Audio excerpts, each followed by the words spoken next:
Hey guys, Maniac here with GameAccess.net doing another unboxing, and this is going to be a very quick one because this is a very special, very rare game that can only be, it's limited to about 2,500 copies. It's only available on Telltale Games' website, and I was able to finally get my copy after about a month after I ordered it. So this is very back ordered, and I think that they just recently back ordered it a bit more, so it might be even longer now if you want to get your hands on it. This is the Back to the Future Deluxe edition for the game. Those of you who have played the game already, you can download it or you can purchase it for download on Telltale Games website. People who already have done that will be able to get the collector's edition of the game, which is included with this, for no charge except for just the cost of shipping. As for anybody else who would want to pick this up, for example, would just be a premium of about $20 plus an extra $15 or so shipping to get it to you. That's what it cost me to get this. So grand total of about $35 spent. Had I not already had the games purchased for download, I would have paid about $35 to $45 for this. So, and that's before shipping. So let's open this up. Now, first off, I want to show you guys is this right here. This is the boxing. They're very much trying to make this look like it includes artifacts of the game itself. And for anybody who's played the game already, will be very well aware of this. May 14th, 1986. The game, of course, takes place in 1986. This is one of the boxes that would have been taken out of Emmett Brown's lab when because he had been missing for so long. They started to box up his stuff and sell it wholesale. So this is one of those things would have been preserved. Of course, it lists Doc Brown's personal effects and belongings in here. So let's see what Doc has in here, shall we? Well, I guess he has a copy of the Back to the Future game. This includes all 5 of the episodes, as well as a lot of DVD bonus features that you can look on in a DVD player, and I'll be looking at that normally. This is considered to be, at least this disc is considered to be the collector's edition of the game, which is also sold separately on the Telltale website. It's free. At least this version of, the collector's edition is free of charge if you already have the game purchased for download. Which cost about $25. If you had already done that, then this is free of charge. You just have to pay about $7 shipping for it. On this is, of course, the behind-the-scenes stuff, art galleries. There's basically a lot of DVD bonus features which you can look at in any DVD player. I like that. That's part of the reason why I picked this up. And like I said, the only difference between the deluxe editions version and the collector's edition, well, obviously, other than just the included material, the cover is different. In the regular collector's edition version of the cover, only Marty McFly is on it. Emmett Brown and the younger version of Emmett Brown are not. Now, a little bit of an interesting tidbit here. The appearance of Emmett Brown here is kind of odd. He's not bald in this picture, at least not as far as I can tell. He kind of looks like his alternate reality version of himself, called First Citizen Brown, or FCB for short. But he does have a regular Emmett Brown's face, but his appearance right here, as you can see that here, that's looks like First Citizen Brown's clothes, but they might have been doing that for artistic reasons. So a little bit of a tidbit there, and I'll probably crack this thing open later. So let's see what's included in this, shall we? Right here, this, of course, one of my favorite items in the game, Trixie Trotter's postcard, and this is an actual postcard. And this is like one of my favorite moments. I believe this has made an appearance in episode 4. This was an in-game item, and you basically find this, and the reason why is because Trixie Trotter is basically the person that is running the I guess you would say the show of tomorrow, basically. And I really liked you had to use this to slam her. The funny part being, even though this was a very risque photo in the 1930s, nobody really had a problem with it. Not even Trixie. At least not the riskiness. The joke, of course, being not so much. In fact, if you even showed this to her, she'll say, "Yeah, that's me in it. You want an autograph? You want me to autograph it or something?" I have no problem with that. What was a problem, however, was the fact of this is saying Canada, which means that Trixie Trotter was a Canadian. That was what got her out of it. You had to be an American citizen, I guess, to work for the position. So I thought that was kind of funny.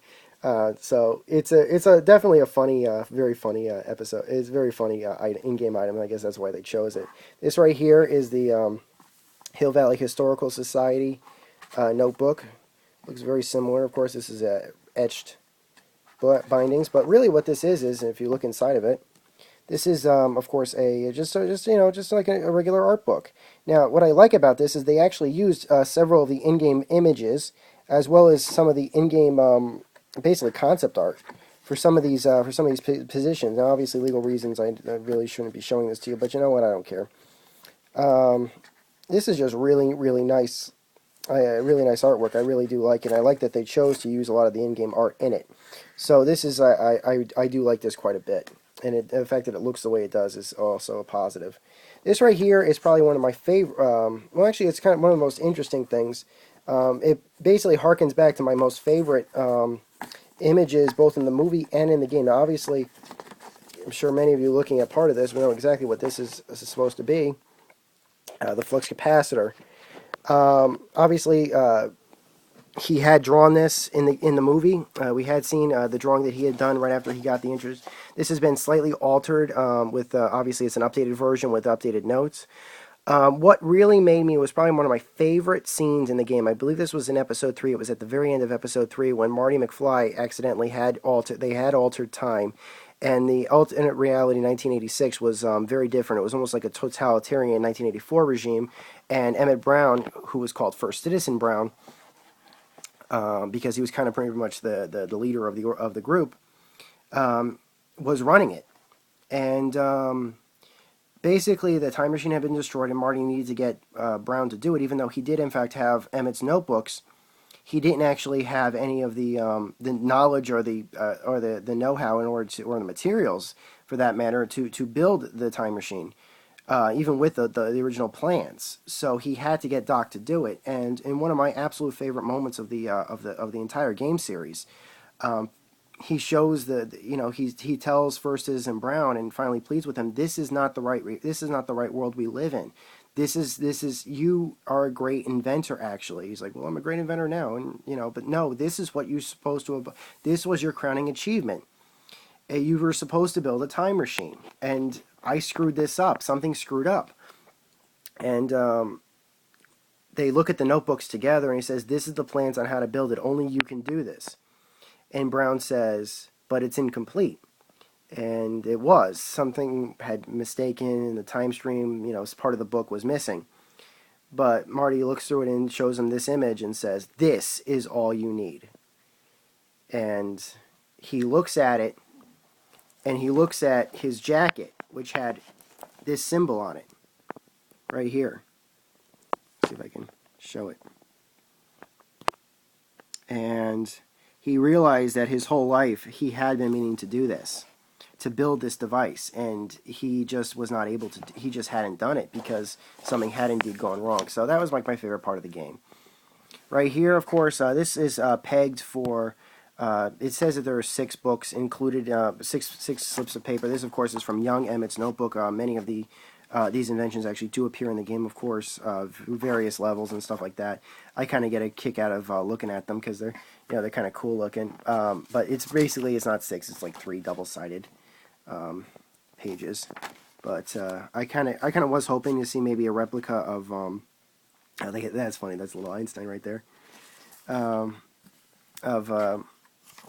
Of maybe a whole notebook or the replica of the entire notebook, but that wasn't to be. So, but this was a pretty funny, I thought, and so let's talk a little bit about how I would rate this.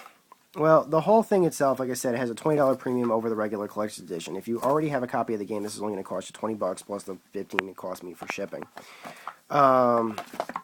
This by itself is free if you've already bought the game for download, and by that I only mean for the PC. This is not released for the PS3 or the Xbox 360 or the iPad for that matter.